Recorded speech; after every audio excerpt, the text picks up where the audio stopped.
We wanted to have a serious conversation with you about voting in this upcoming election. We know that many people are saying different things about what they're going to do and how they feel and different theories. But it's important to us that everyone get an opportunity to really think about what their choices are going to be in this upcoming election. We know that there is actually a debate tomorrow. That's the final gubernatorial debate. There are also many other offices that are going to be on the ballot. I love this season. I'm sorry. I'm just getting giddy thinking about the debate tonight and then tomorrow. Yeah, and then tomorrow, right. Lots of offices statewide. Everyone's running for something in the state. And then also the judges, which is, honestly, maybe one of the most important things you'll ever vote for, because should you ever have to come before a judge, you will understand why. But joining us on the live line to have a discussion about this really important topic is Dr. Byron Brazier, who is the pastor of Apostolic Church of God. Hello, Doc. How are you?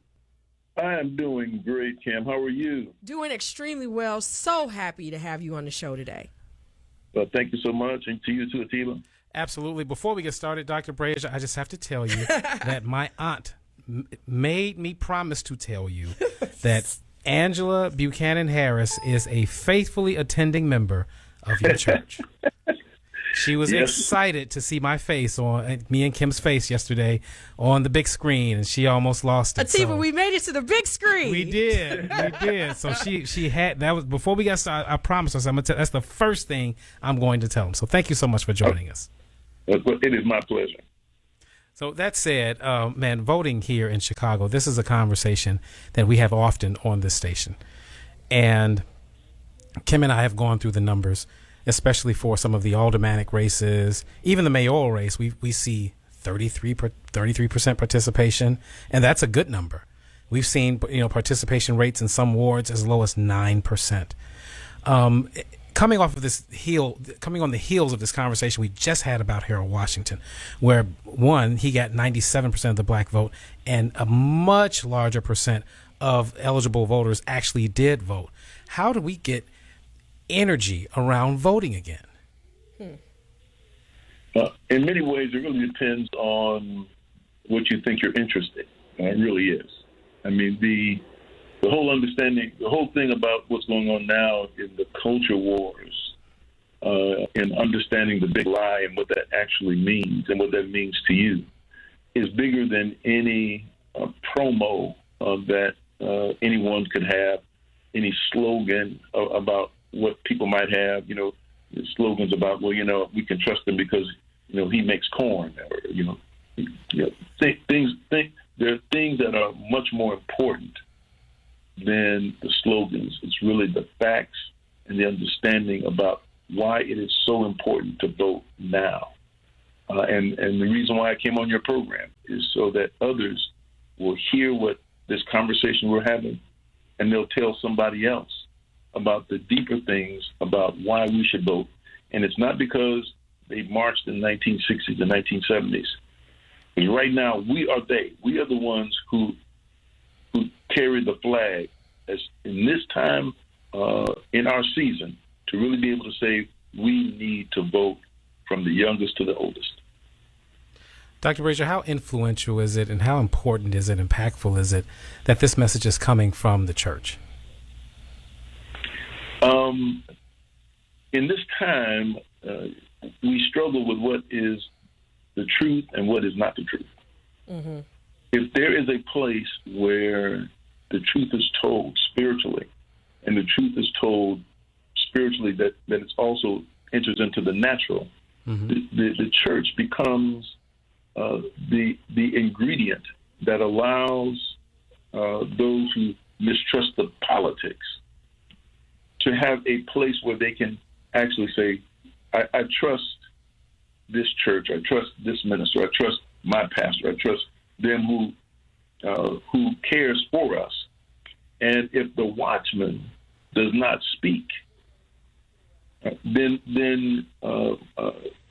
there's so many things that take place. So we as ministers, we as pastors, we as church have to speak out when we see injustice or when we see the lack of truth. it becomes a necessity for us to speak. That's a really strong, very good point.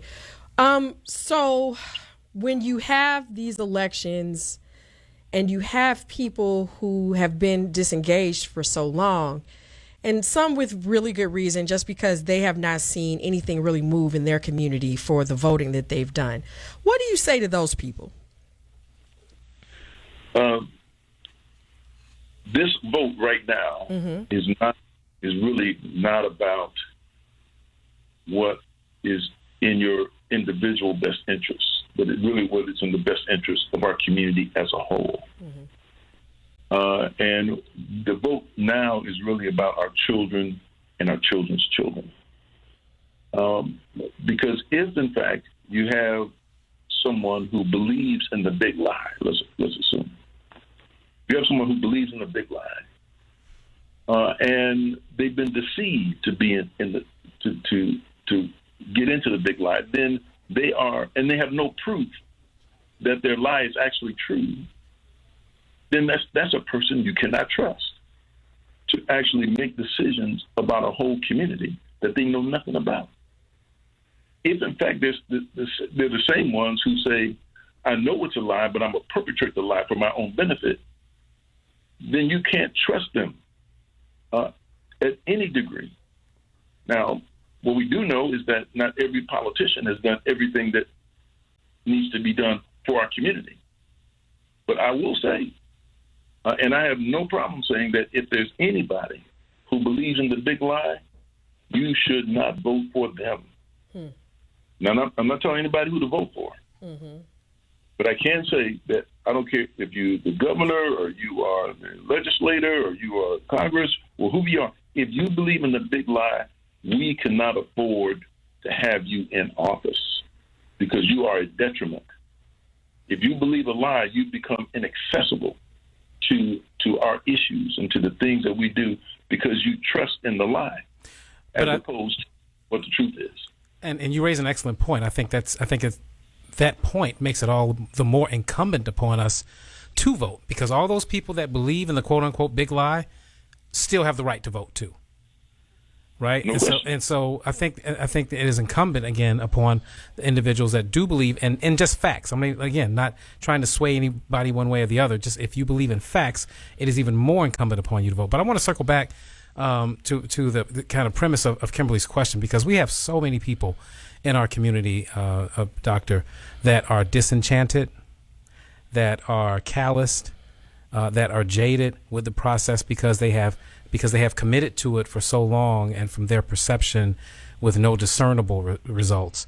How do we get the fire back into those people that would be disenchanted because they have participated but not gotten the results that they had been looking for? This is a position of warfare, of political warfare. And if you've been disenchanted, that does not mean that you cannot engage. And the reason why I'm on your program and other programs, the reason why I've been running advertisements concerning voting in my broadcast, where I'm asking people to vote. I'm telling them exactly what I'm telling you. There is no way to do a mass everybody engage. But you can incrementally, if every pastor, which they do, they begin to work their congregations and their congregations in their families, where they've got young people, they've got children and grandchildren, and they insist that they vote, and they train them to vote. That's the only way to do this. If you depend on the political system to actually do this, it will not. In fact, you can't depend on that because more politicians are looking for the low turnout. And if they get low turnout, then they feel more comfortable about their positions. You raise an excellent point there. Voter apathy is definitely one of the things that continues to make us frustrated with our results. We're up on a break, Doctor. Just stick with us for just a moment because we want to come back and continue this conversation right after this break for traffic and weather.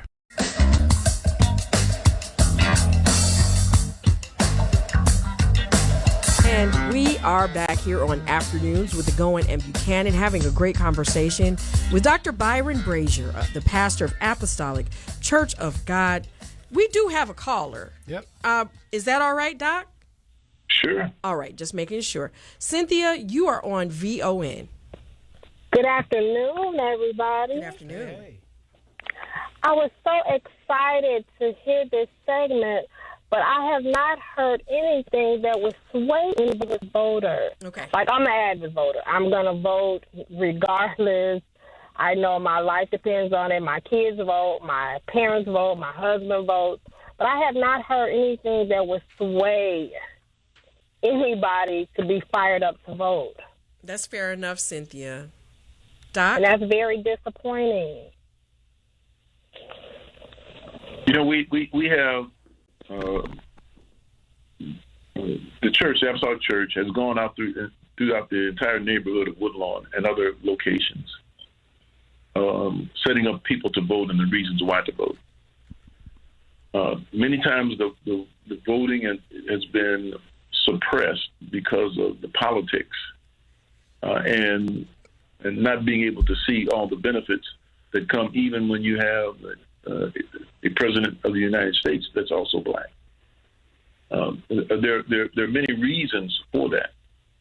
But what we can do now, given that we're only 2 or 3 weeks away, the reason why I'm not looking to try to ensure that as many people vote as possible is to make sure that the people who do vote are voting the way of their best interest, and bringing out some of the hidden things of who to vote for and why you should vote for them.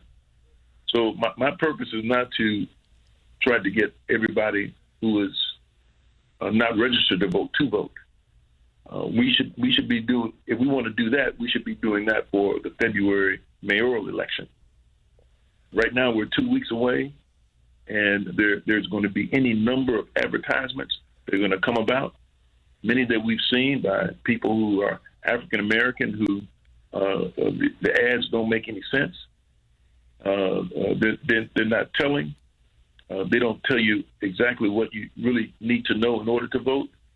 My mission is to make sure that people who listen to this program listen to who you think you should vote for, and to dispel some of these other elements that come across TV. When you have somebody who never comes to your community but puts up a black person to do an advertisement for you, but never comes to the black community, calls your community a hellhole. I mean, these are the kind of things that are necessary, that when we vote, those who are registered to vote, that we vote as a whole block. Okay. When we talk about voting, we should vote for every state rep, because right now we have a supermajority in the state house. And when you have a supermajority, you can overrule and override the governor. If there's something strategically we need to make sure we need to maintain every state rep who's a Democrat, every state rep to remain in their seat. Hold on just 1 second. Andre Smith, you're on VON. Yeah, hello? Hi.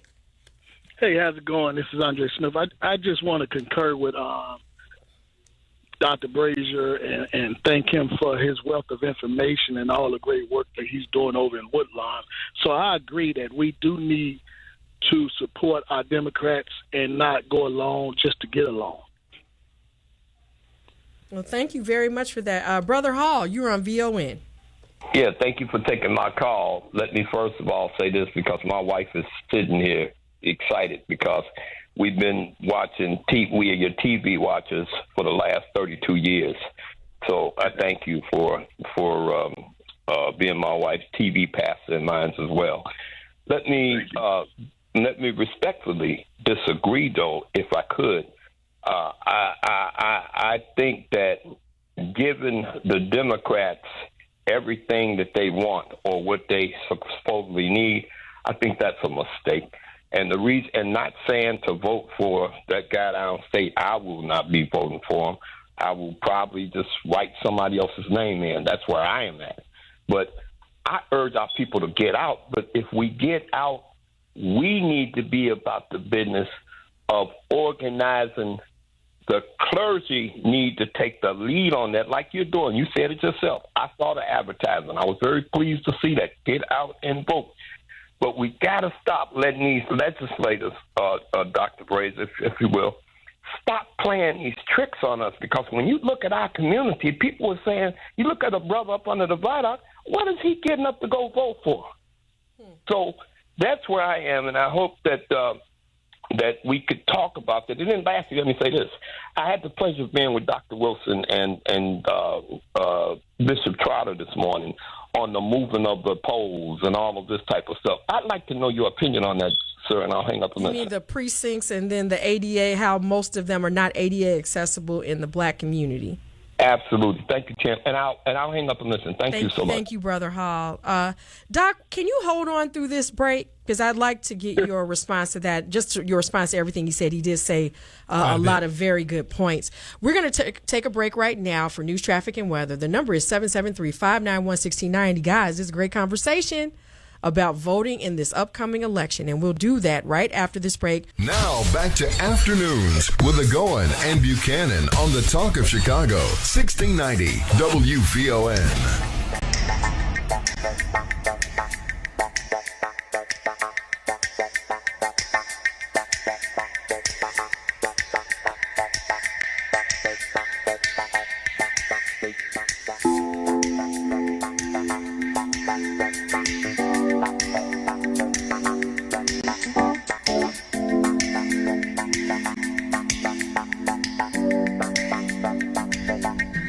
We are back on Afternoons with Egonmwan and Buchanan. How appropriate that we are playing change, because we definitely need some things to change in our communities, and we're talking about doing just that with Dr. Byron Brazier of Apostolic Church of God. And we thank you, Dr. Brazier, for joining us today to highlight and emphasize the importance of voting. Right before we had gone to break, one of the callers was asking about your position on the diminished precincts for voting, and we just wanted to get your opinion on that, if you didn't mind answering. I'd be more than happy to. I don't know a lot about it, but I do know that it is based on the number of people that vote in the precinct, and they're not going to. From what I've been told, what I understand that, and we can certainly begin to take a look at this. And I think that Dr. Wilson brings up a good point. But if you only have 5 people that are going to vote, or 20 people that are going to vote in that precinct, then putting out 3 workers with all the papers and the books to take care of that 20, when in fact they can move some people around, and so you may have to go a little further, it becomes a place of supply and demand. If we all vote, because I raised this the last time during the last election, when we talked about early voting and where do people vote and all the other matters, and I had a very, very difficult conversation with the voting people concerning that, because people were moving around and they didn't know, and I just told them, I said, your communications is just terrible, and it's almost like I'll tell you what I want you to know when I want you to know it, and it is unacceptable. Indeed, we've got a lot. You got the phone lines lit up, Doctor. All right. Let's go to Taylor. Taylor, I'm here. line 1. Thanks for calling. What's your question or comment? Oh, praise the Lord, Dr. Brazier. Yes, yes, sir. How are you? I'm fine. This is Wiley. I'm so glad that you're doing it at the church for talking about voting, because I don't see the excitement either, and I think the incumbents are hoping that the turnout is indeed low. When you go up and down 67th Street, for example, you don't see any signs, or you don't see people really actually coming out. And closer to the election, the 67th Street will be littered. You can't even see one sign behind the other of those people who are running, and no one comes out and talks to the people. They just litter your porch with this garbage, and people take it off and throw it down the street. So unless you've been living in the Rock and you don't care about what's going on, you're not really cognizant of, people might miss when the voting is. So I'm glad you're doing it just to make it, cognizant to some people, because some people be like, "Oh, there was an election," Yeah, that does and happen. not know. But yeah, so I'm glad you're doing what you're doing at the church. Thank you, Taylor. Well, You're welcome. let me say this. Let me say this: that our politicians are now moving to social media in order to do whatever they do. They're not looking for signs; they're looking to decrease their cost, and so they want to leverage that with social media. That's why you don't see all the signs that we used to see them. Oh, that makes sense. But you know what I would prefer? Just like what you're doing, that personal touch where people come out and talk to you. They probably put a video up, but there's nothing like that door-to-door come out and talk to people, let them see your face other than election time to let you know that they're running for office and they need your vote. Thank But you yeah, so that much. does make sense. I didn't think about that part of it. Thank you, Taylor. We're going to go to Stephen. Stephen, you're on VON. Hey, good evening, Kim, Atiba, and Dr. Brazier. Yes, sir. Yeah, thank you for taking time and coming forward. I'm very concerned right now because it's like people are rallying around their interest, but they're not speaking to our interest as a people. So if you're going to be Democratic, I really think that it's good to come out and say this is still how I'm going to vote, even if you're not encouraging people, because we're not getting the other side of it in this venue. And at the end of the day, we can bash the opponent for the incumbent governor, but are we demanding anything from the incumbent governor before the election? Governor Pritzker has executive order powers. So we should be talking about what is it that Governor Pritzker can do via executive order prior to the election on behalf of the greater good of the black community versus just this boogie monster kind of mentality. We just can't let them Republicans win. And we still have not got anything tangible from Governor Pritzker. And then secondly, when is he going to come on WVON before November 6th to talk to the voice of the community and to the community about our issues? Not just let's defeat the Republicans, but what is it that the incumbent can do for the black community? Thank you, Stephen. Doc, you have a response? Yes. Let me first say is that I will reach out to the governor's people and ask him to go on WVON. Specifically the afternoon show. Afternoon show, where we ask the real questions. Specifically the afternoon. I got it. And so I will do that. The second thing is that when we live in a deficit community and there is no executive order that can actually change what is going on, we have to make the change ourselves. When the last caller says that he wanted to just write in somebody else's name, we have to demonstrate our power when we vote. And then that when we do that, we can then go forward and demand certain things. Now, the State House is difficult. Springfield is very, very, very difficult to get anything through. But the current Speaker of the House is black. And it is important that we make sure that all those who are going to vote for their state reps who's Democratic. That way we have a straight line to veto anything else. But the governor actually depends on the two houses for things like education, public safety, health and human services. And so we have to make sure that when we vote this time, very strategic, we make sure that the Democratic reps stay in. That's the one thing we can do. Make sure they stay in, and no matter what happens on the gubernatorial, that will be a strategic place for us to vote. That will make a difference over the next 4 years. But I do believe that if we vote this time, and I remember there was a lot of consternation with Governor Rauner, and some of my dearest friends supported Governor Rauner, and it was a disaster for the black community. You may not like everything that Pritzker has done, or some of the lack of things he hasn't done, but the alternative disaster for our community. And so I want everybody to look at this strategically, and then we can work on the tactics of what we want and how we want what we want as we approach this election and the election in February.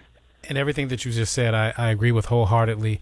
My concern in this, doctor, is that we've already agreed that, generally speaking, that the Republican Party has not presented itself as a serious alternative. And so now we're left with one serious alternative, and that, in fact, creates a de facto monopoly, so to speak. If you go to someone and you go to get a burger, and there's not another burger place for 50 miles, is that burger spot going to be are they going to have the incentive to give you the best service and the best food possible when they know you have to travel 50 miles to go find another one? No, monopolies are not good. And so in light of us not having two real viable options, then what are the strategies necessary that, should Governor Pritzker win, we're able to still hold him accountable and he doesn't become complacent? I believe that there are any number of people working on that, including me. Yeah. But number two, the second piece of this is that these are not normal times. We are in the middle of major culture wars. We are. And so many of the things that we have to face, many of those things are completely different than what we were before. It's not just. And I like your hamburger example, but it goes beyond the one dimension. It goes beyond the multiple dimensions of how we look at our society, how we look at our community, because there are things that are taking place in our own community that we have to own up to. We should not have the violence in our own communities. We got to own up to that. That is not that a mayor or a president or a senator cannot fix that. That's got to take place in our own communities. Just like the people in Washington Park, they went out and found that rapist. They went out and found him and turned him in. These are the kind of things we have to do. We can't leave that. We can't leave our issues to the next generation. We got to fight the battles that we fight. We fight them strategically, but we also fight them tactically. And I agree with everything you said. Right? But tonight, it's about how we vote, the way we vote. Absolutely. And then from there, we begin to say, and I will come on I'll come on you all's program every 30 days if I have to help us strategize. If I'm invited to strategize over all the things we should be doing, I'd be more than happy to do it. We appreciate that, Doctor, and we will hold you to it. We thank you so much for joining us. We thank you so much for this initiative. It is important, and this is what needs to be said in this moment. And I'll see you at your voting rally on the 29th. I'll be there. Okay, great. Thank you so much. All right. Thank you so much, Doctor. All right. I appreciate